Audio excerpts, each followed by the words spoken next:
Graça e paz, queridos. Que bom estar mais uma vez aqui com vocês para compartilhar uma palavra que vem do coração de Deus. Sem mais delongas, pegue sua Bíblia, pegue sua agenda, seu caderno, você que queira anotar, e nós vamos para a palavra de Deus. Hoje eu queria falar com vocês um pouquinho sobre a mentalidade de filho. Mas para ter uma mentalidade de filho, alguém tem que ter uma mentalidade diferente. Então, hoje eu quero falar sobre mentalidade de filho versus a mentalidade de escravo. Vamos para a Bíblia, lá em Êxodo, capítulo 3, versículo 3. A Bíblia diz o seguinte: E Moisés disse: Agora me virarei para lá e verei essa grande visão, porque a sarça não se queima. E vendo o Senhor que Moisés se virara para ver, bradou Deus a ele do meio da sarça e disse: Moisés, Moisés. E respondeu ele: Eis-me aqui, Senhor. E ele disse: Não te achegues para cá. Tira os sapatos dos teus pés, porque o lugar em que estás pisando é terra santa. E disse mais: Eu sou o Deus de teu pai, o Deus de Abraão, o Deus de Isaque e o Deus de Jacó. E Moisés encobriu o rosto, porque temeu olhar para Deus. Até aí. O primeiro ponto que eu queria falar com vocês é renunciando à mentalidade de escravo. A Bíblia diz que Moisés, fazia parte do povo hebreu. Você já conhece a história com certeza. E Moisés, ele foi ele nasceu em uma época onde havia tido um decreto de Faraó que dizia que todas as crianças que fossem macho, né, todo menino deveria ser morto pelas parteiras. E diz a Bíblia que as parteiras que fizeram o parto de Moisés, elas temeram o Senhor e elas não matavam os meninos, e assim o povo de Israel ia crescendo cada vez mais. A mãe de Moisés conseguiu escondê-lo até o terceiro mês, mas ele chorando, né, fazendo barulho, como toda criança faz, a Bíblia diz que ela fez um cesto, revestiu aquele cesto e colocou no rio Nilo. E a água foi levando Moisés até chegar onde a filha de Faraó estava se banhando com as suas donzelas, com as suas amigas. E lá, quando viram aquele choro, pegaram aquele cesto e, quando abriram, viram um menino. E diz a Bíblia que elas ficou encantada porque ele era bonito, né? E teve compaixão dele. E a irmã de Moisés estava olhando de longe. E ela chegou e disse: Olha, você não quer que eu chame uma das mulheres hebreias para que possam cuidar dele? Ela disse: Vai lá e chama. E quem que ela chamou? A própria mãe de Moisés. Olha como Deus faz as coisas. E aí ela amamentou. Quando chegou o tempo, ela devolveu para a filha de Faraó. E essa cuidou de Moisés como seu filho. Moisés cresceu como um príncipe, cresceu no palácio. Ele teve tudo do bom e do melhor. A melhor educação, o conforto, proteção, poder. Cresceu como um príncipe.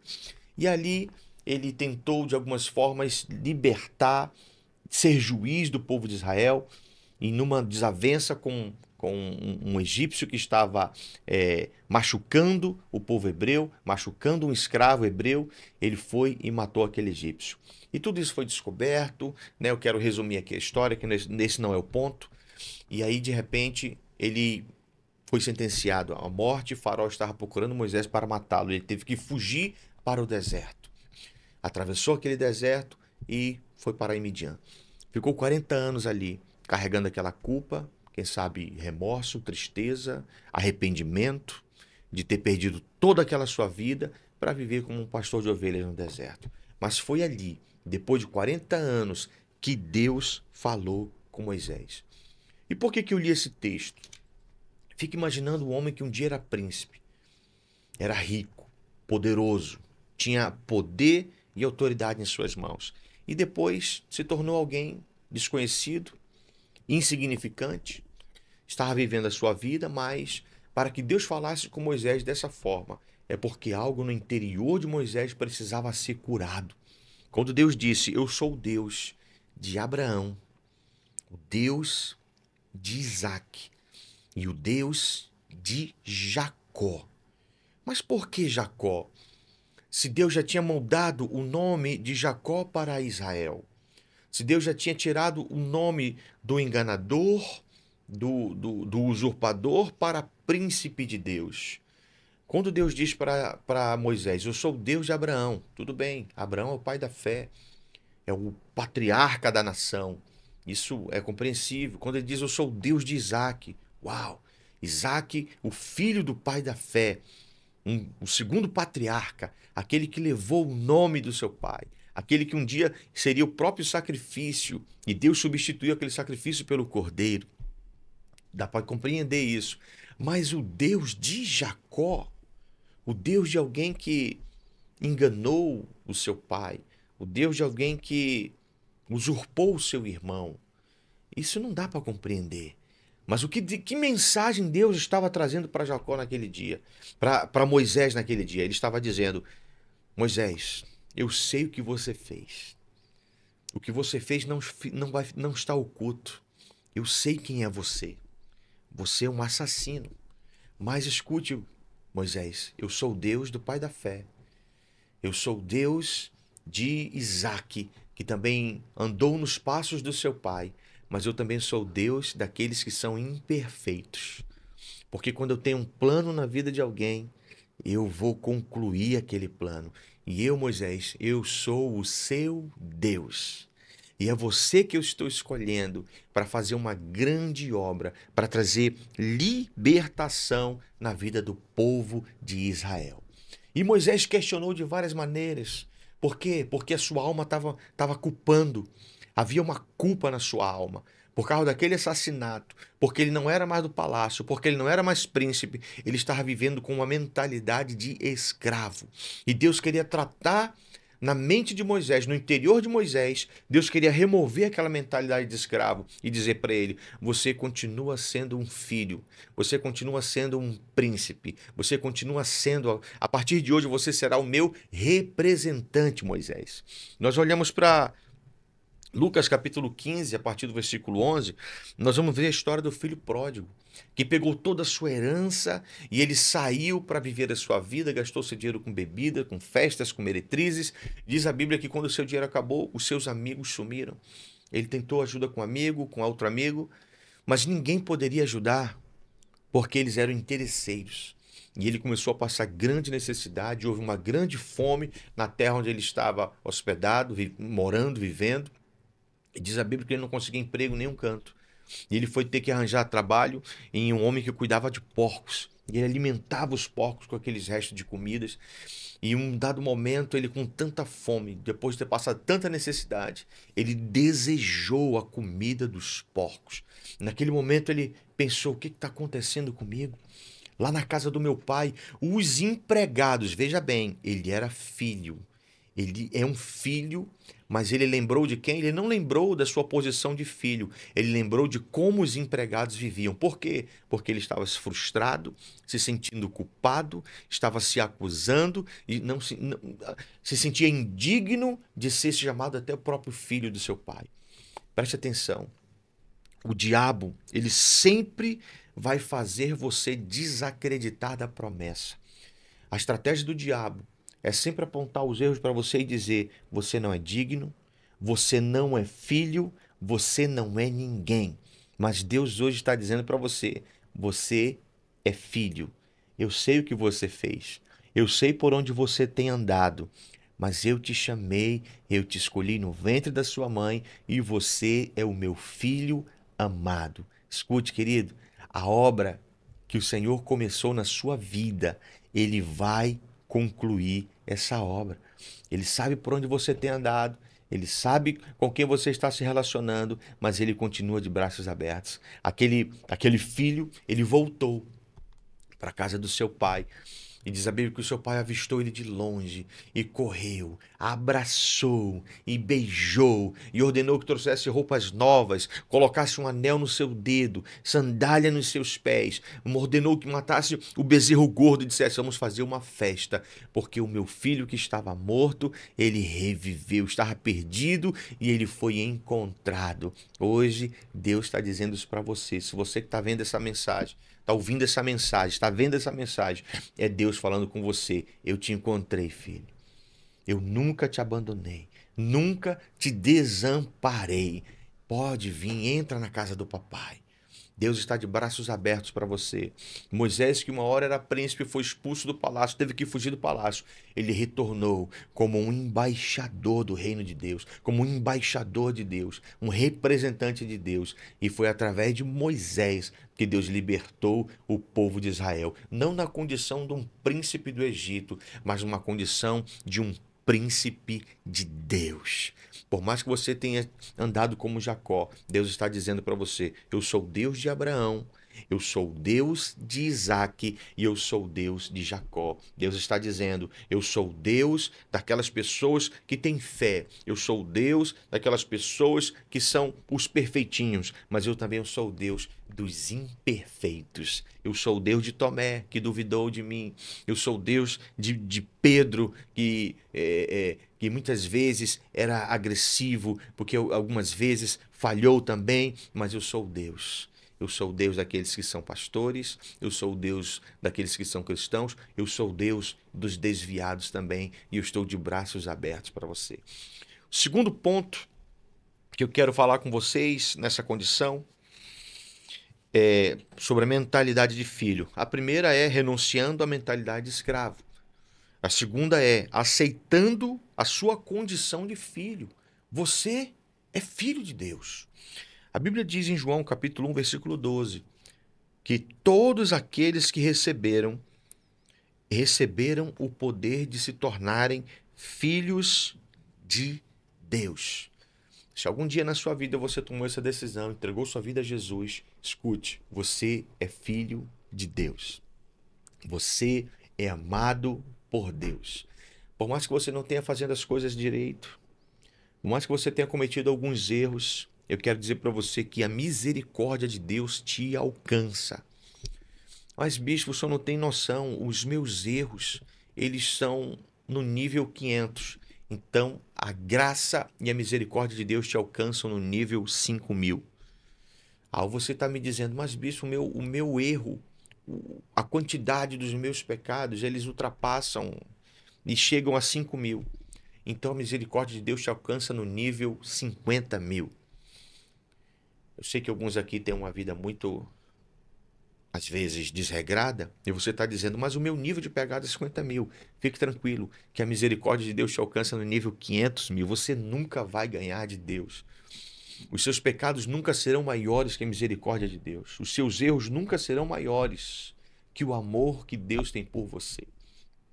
Assim como ele resgatou Moisés, assim como o filho pródigo retornou para a casa do pai, hoje eu digo para você, aceite a sua identidade de filho. Você é filho no Japão, você é filho nos Estados Unidos, você é filho aqui no Brasil. Você continua sendo filho de Deus. Mas você precisa tomar uma atitude também. Assim como aquele filho disse, eu retornarei para a casa de meu pai. E ele se sentia indigno e dizia, eu quero ser apenas um empregado. Mas Deus está dizendo, não. Quem é filho não é tratado como empregado. Quem é filho é tratado como filho, amado como filho, paparicado como filho, honrado como filho.